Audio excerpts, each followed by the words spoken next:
Em 2025, eu comprei o MacBook Pro M3 Pro. Não o M4, não o M3 Max, nem o mais top de linha. Um M3 Pro. Parece que eu estou comprando algo defasado, não é mesmo? Mas calma, há pouco tempo atrás eu tive a chance de testar um Avel Storm 450R, uma RTX 4050 parruda, pro tamanho do notebook, pro porte, pra categoria do notebook, era bem parrudo até. Tinha um Ryzen 7, 32 GB de RAM, uma máquina realmente muito atraente e muito versátil. E olha que ele entregava desempenho, o multitarefa dele era maravilhoso. Mas sabe aquela sensação que você tem que a tua máquina é forte em especificações, mas não necessariamente ela é tão fluida como algo que você já testou ou algo que você já viu que é fluido? Foi aí que me bateu uma lembrança. Eu já tinha tido um MacBook Air M1 com apenas 8 GB de RAM. E acredita, a minha experiência tinha sido quase perfeita. Desempenho de outro mundo, bateria ideal, desempenho maravilhoso, a tela também era muito boa. Só que tinha um problema, os 8 GB daquele aparelho me limitavam de forma irritante. Direto o sistema travava, eu uso muito Photoshop, Premiere,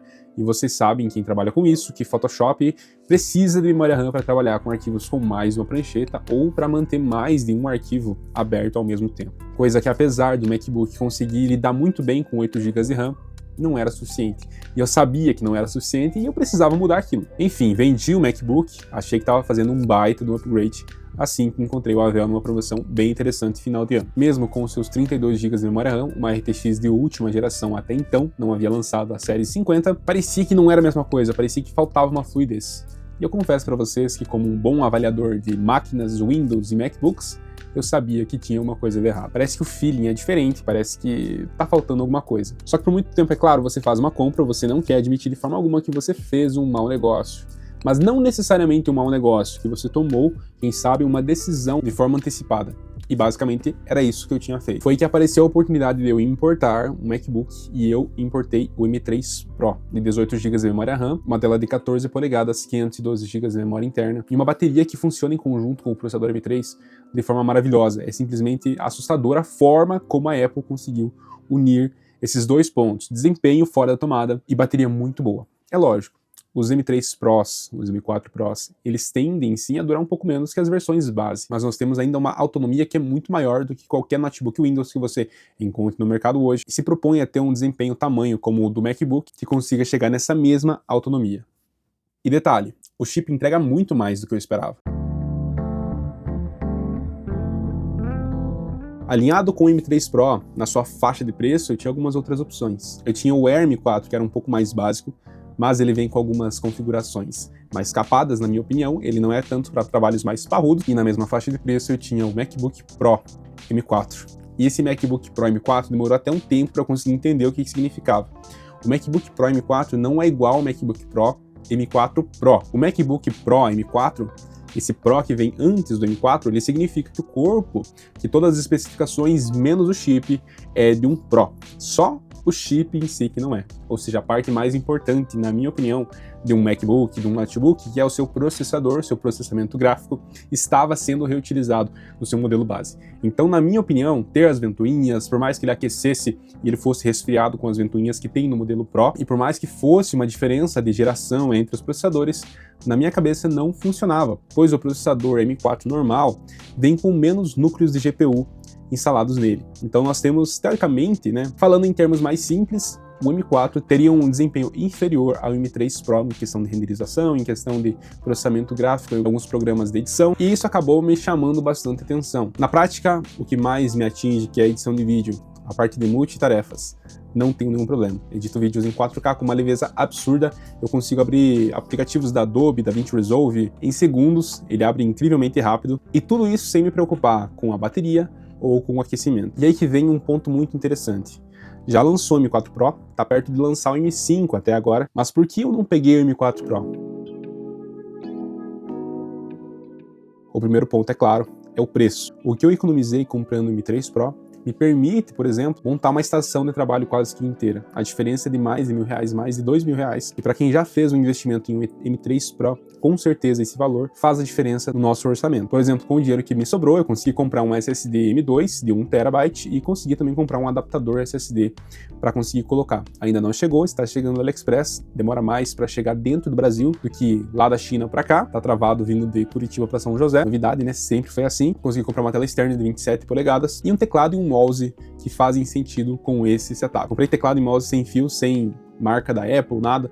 Para mim, o que importa é ter o processador, poder ter o workflow realmente da Apple. O resto eu consigo me virar sem problema. Tanto que eu tenho um Samsung na minha mão, tá? Eu tenho um Samsung S24 Ultra e eu consigo utilizar com o MacBook sem nenhum problema. E eu cheguei a cogitar realmente a pegar um M4 Pro, só que a diferença de preço era enorme.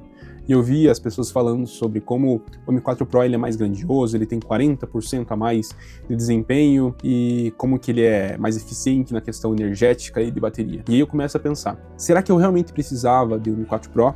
Ou será que eu estava apenas alimentando meu ego, procurando por um MacBook, por um notebook que fosse o mais atual, que ele fosse realmente o mais atualizado, que fosse o top de linha?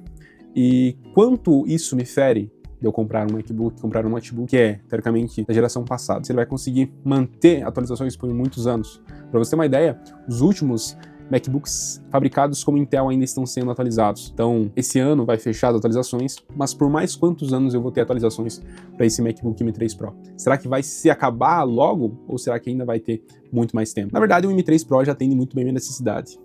Esses 40% de desempenho fariam bem para mim? Claro que fariam bem. Eu teria uma vida útil muito grande com o MacBook.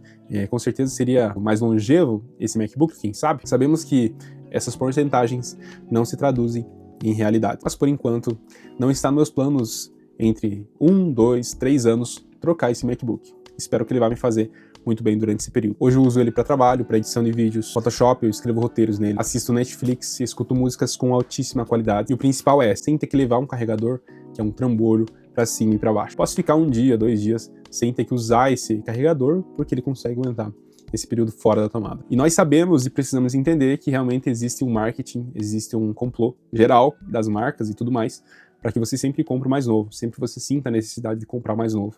Só que nem sempre a máquina que vai se adaptar melhor a você, que vai ser a melhor máquina realmente, vai ser a mais forte. E sim a mais equilibrada, tanto para o seu bolso quanto para a sua usabilidade. Ou seja, você vai usar tudo isso? Ou será que vai ser um dinheiro parado que você vai ter, que muitas vezes nós nem vamos utilizar todo o potencial daquela máquina nas nossas mãos?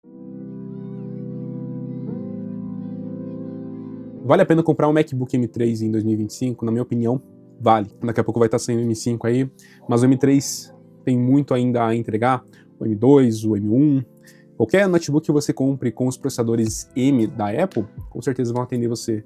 Só eu digo para você, se você puder comprar um notebook com mais de 8 GB de memória RAM, compre. Você vai sentir falta a partir do momento que você começar a trabalhar com softwares um pouco mais pesados.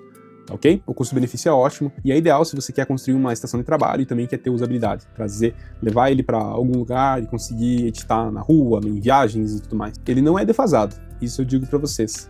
Qualquer notebook da linha M é um notebook maduro, tanto o Air quanto o Pro. Se você não tem dinheiro para comprar o Pro, compra o Air. Hoje, se você realmente precisa de um notebook para você conseguir levar para lá e para cá, os notebooks da Apple estão sim muito competitivos e são sim custo-benefício. Por mais que eles não sejam os mais baratos, mas sim eles entregam tudo aquilo que você precisa como um produtor. E como designer e editor de vídeo, eu falo para você, se você buscou esse vídeo e encontrou, eu me identifico com você, eu sei que você tem o desejo, eu sei que você tem o sonho de ter um kit completo da Apple, ter um setup aesthetic, mas não deixe que esse sonho, que essa ambição de ter isso paralise você. Porque independente se for um MacBook, se for um notebook Windows, tudo o que você pode fazer com o Mac, você consegue fazer com o notebook Windows. Às vezes está muito caro comprar um MacBook, procura ver se realmente não tem um computador de mesa que possa atender você, com uma RTX 4080, 4070, 4060, às vezes, que possa atender você. Tudo que você consegue fazer aqui, você consegue fazer num notebook Windows, num computador Windows. Faça aquilo que agrada mais ao seu bolso e à sua necessidade atual. Não compre apenas pelo olhar, não compre apenas pela necessidade de estar dentro do hype.